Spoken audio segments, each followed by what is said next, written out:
Description de la Omra. La Omra est permise à n'importe quelle période de l'année, et il est recommandé de la répéter en accord avec ces paroles du prophète. Paix et salut sur lui. Alterner entre le Hajj et la Omra, car ils éloignent la pauvreté et les péchés, comme le soufflet enlève la saleté du fer, de l'or et de l'argent. Elle est encore plus recommandée pendant le mois du Ramadan et les mois du Hajj. Pour accomplir la Omra, il est obligatoire de passer par des miqat, haltes de sacralisation, pour entrer en état d'ihram, sacralisation. Ces miqat varient selon leur emplacement par rapport au haram, périmètre sacré de la Mecque. Le miqat des habitants de Médine, Dhul Hulayfa, le miqat des habitants de la Grande Syrie, Al-Durfa, le miqat des habitants du Nejd, Qarnu al-Manazil, le miqat des habitants du Yémen, Yalamlam, et le miqat des habitants d'Irak et d'Orient, Datu Irq. Ces miqat sont désignés pour ses habitants et pour ceux qui y passent pour accomplir la Omra. Et celui qui voyage par terre, mer ou air, et où il n'y a pas de miqat, il fait l'effort pour le localiser et se met en ihram quand il arrive au niveau de l'un de ces miqat. Et s'il est confus, il faut qu'il fasse attention et se mette en ihram avant, lorsqu'il pense être proche d'un des miqat. Celui qui dépasse le miqat sans intention d'accomplir les rites, puis en exprime l'intention, ou si c'est une personne qui réside entre les miqat et le haram, il entre en ihram à partir de l'endroit où il est. Et celui qui séjourne déjà à la Mecque ou au haram, il se met en ihram depuis l'endroit le plus proche des frontières du haram, comme la mosquée Tanem. Se mettre en ihram à partir du miqat ou al-hil, pour les habitants de la Mecque, est une obligation de la Omra. La Sunna recommande de se laver avant l'état d'ihram, de parfumer son corps et non les vêtements, et il n'y a pas de mal d'avoir du parfum après l'ihram.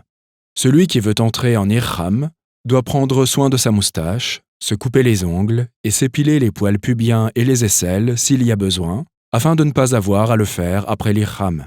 Puis, il ôte ses vêtements.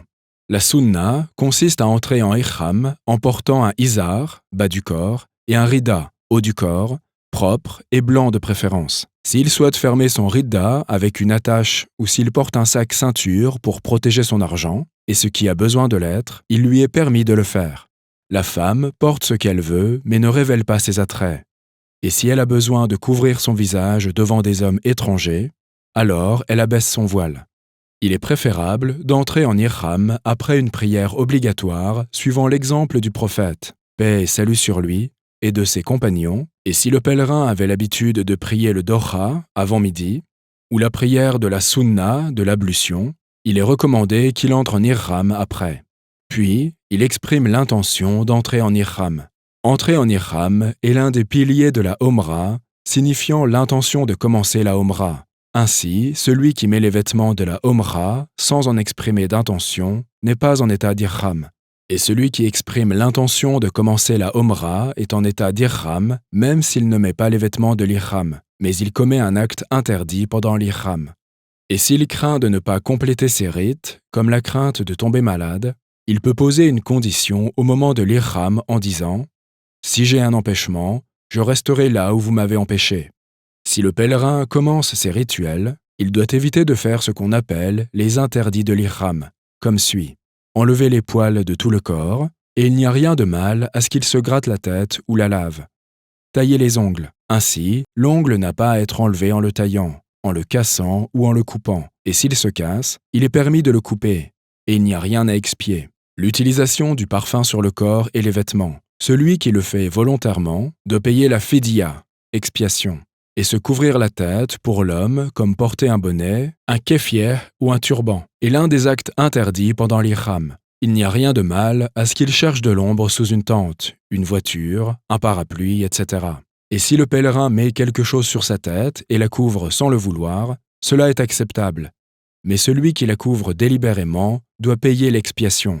Se couvrir le visage pendant l'état ihram est licite pour le pèlerin, en accord avec les paroles des savants. Porter des vêtements cousus est l'un des actes interdits pendant l'ihram. Le cousu, c'est ce qui est taillé selon le corps ou les parties du corps telles que chemise, pantalon, etc. Celui qui porte des vêtements cousus doit payer une expiation. Chaussettes et chaussons sont considérés comme du cousu pour l'homme. Celui qui ne trouve pas de sandales peut porter des chaussons. Le chausson, el-khef, et ce qui couvre le pied, en accord avec les paroles des savants. La femme, par contre, est libre de mettre des chaussettes et chaussons, et la femme ne doit pas se couvrir le visage. Il est interdit aux hommes et aux femmes de porter des gants. Il est interdit de caresser la femme lors des rituels, et si du liquide s'échappe lors d'attouchements, ces rituels ne sont pas invalidés, mais il devra payer l'expiation. L'expiation pour ces interdits. Choisir entre jeûner pendant 3 jours, nourrir 6 pauvres ou sacrifier un mouton. Tuer un gibier ou y aider est l'un des interdits de l'ihram. Quiconque tue un gibier doit avoir la sanction correspondante. La demande en mariage et la conclusion d'un mariage sont interdites pour le pèlerin. Qu'il soit le tuteur, ou le mari, ou la femme, le contrat est invalide, et l'expiation n'est pas requise. Les rapports sexuels altèrent les rites. Le pèlerin doit terminer la Omra, puis la refaire, et l'expiation est de sacrifier un mouton. Quiconque commet l'une des interdictions de l'ihram par oubli, par ignorance ou sous la contrainte, rien ne lui est reproché. Puis, s'il prend sa voiture, il lui est recommandé de louer Allah, de le glorifier et de l'exalter. Puis, il dit « La Baïka Omra ». Il commence à réciter la Talbiya dès qu'il débute son voyage, élevant la voix en disant « La Baïka Allahumma la Baïk ». La Baïka, la Shareka, la Kalabaïk. Innal Hamda, Wanimata, la Kawal Mulk, la Sharakalak. À votre service. Allah, à votre service, à votre service. Vous n'avez pas de partenaire, à votre service. Vraiment, tout éloge, faveur et souveraineté est à vous. Vous n'avez pas de partenaire. Et la voix de la femme ne doit être entendue que par elle. Il est souhaitable de se laver avant d'entrer à la Mecque et d'y entrer le jour. Puis, il continue à réciter la Talbiya jusqu'à atteindre la Kaaba. Là, il arrête la Talbiya et commence le Tawaf. Gravitation autour de la Kaaba. Le Tawaf doit être accompli en état de pureté, suivant l'exemple du prophète, paix et salut sur lui. Le Tawaf est l'un des piliers de la Omra. Le pèlerin commence son Tawaf du coin où se trouve la pierre noire. Il lui fait face, la touche et l'embrasse sans encombrer le passage ou blesser personne. Si cela n'est pas possible, il se contente de la toucher avec sa main ou avec un bâton et d'embrasser avec quoi il l'a touchée. Si cela n'est pas possible, il se contente de la pointer et il n'embrasse pas avec quoi il l'a pointée. La femme ne doit pas forcer son passage au milieu des hommes pour embrasser la pierre. Elle fait son tawaf derrière eux, cela est mieux pour elle. Puis le pèlerin commence son tawaf en disant « Bismillah, Allahu Akbar » au nom d'Allah, Allah est grand. Puis il laisse la Kaaba à sa gauche. L'homme doit hâter sa marche au cours des 3 premiers tours et dénuder son épaule droite pendant tout le tawaf, ittiba. Puis, il se rapproche de la Kaaba comme il peut et, pendant le tawaf, il intensifie le dhikr, rappel d'Allah et les invocations. Il n'y a pas d'invocation spécifique pour chaque tour et toute invocation prononcée est suffisante.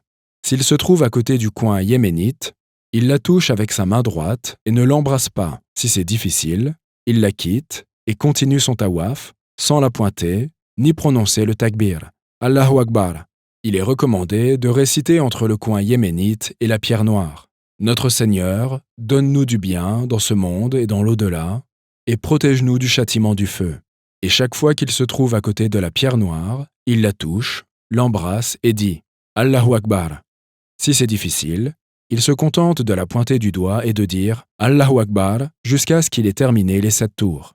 Et quand il termine son tawaf, il avance jusqu'au Maqam d'Ibrahim, station d'Ibrahim, et récite « Et prenez le Maqam d'Ibrahim comme lieu de prière ». Puis, il fait 2 prières derrière le Maqam, couvrant ses épaules, s'il peut se rapprocher sans difficulté et sans encombrer le passage. Cela est mieux, et si cela n'est pas possible, il les fait dans n'importe quel lieu de la mosquée. Il récite après la Fatiha lors de la première rakat, Kul ya ayyuhal kafirun, et lors de la deuxième, Kul huwa Allahu ahad. Et, si c'est possible, il retourne à la pierre noire pour la toucher comme faisait le prophète. Paix et salut sur lui, sinon il se dirige vers le mont Safa. Le sa'i, parcours entre Safa et Marwa, est l'un des piliers de la Omra. Quand il se rapproche de Safa, la sunna prescrit de lire les paroles d'Allah.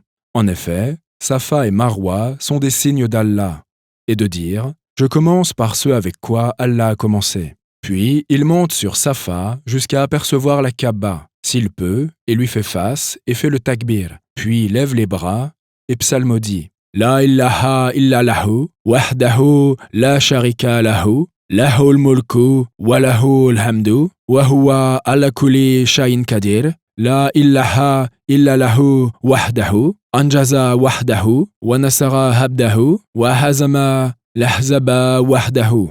Il n'y a de divinité qu'Allah, Allah est le plus grand. Il n'y a d'autre divinité qu'Allah unique, sans associé. À lui la royauté, à lui la louange, et il est capable de toutes choses. Allah a tenu sa promesse, a secouru son serviteur, et a mis en déroute à lui seul les coalisés. Puis il fait les invocations, doua, qu'il veut. Puis il loue Allah une seconde fois, puis fait les invocations, doua, qu'il veut. Puis il loue Allah pour la troisième fois. Puis il descend sur Marwa et commence son sa'i depuis Safa à pied. Marcher à pied est préférable, sauf pour ceux qui ont une excuse. Pendant la marche, il intensifie son dhikr et ses invocations comme il peut. Lorsque l'homme arrive au fond de la vallée, il marche rapidement entre les deux marques vertes. Il n'est pas prescrit à la femme de hâter sa marche. En montant à Marwa, le pèlerin intensifie comme à Safa le dhikr et les invocations, faisant face à la Qibla, mais il ne récite pas le verset. Il fera 7 tours, en commençant à Safa et en terminant à Marwa. Si une prière obligatoire ou funéraire a lieu pendant le tawaf, il faut la faire. Après la prière, il reprend là où il s'est arrêté. Quand il a terminé son sa'i, il se rase les cheveux ou les raccourcit. Se raser les cheveux est l'une des obligations de la Umrah. Si le pèlerin se rase complètement les cheveux, c'est préférable, mais il peut juste les raccourcir. La femme ne peut que raccourcir ses cheveux. Elle prend ses tresses ensemble, si elle en a, ou prend les extrémités des cheveux et en coupe l'équivalent de l'articulation du doigt. Il est recommandé de se raser la tête en commençant par le côté droit et en terminant par le côté gauche. Celui qui ignore un pilier de la Umrah, sa Umrah ne sera valide qu'après avoir accompli ce pilier.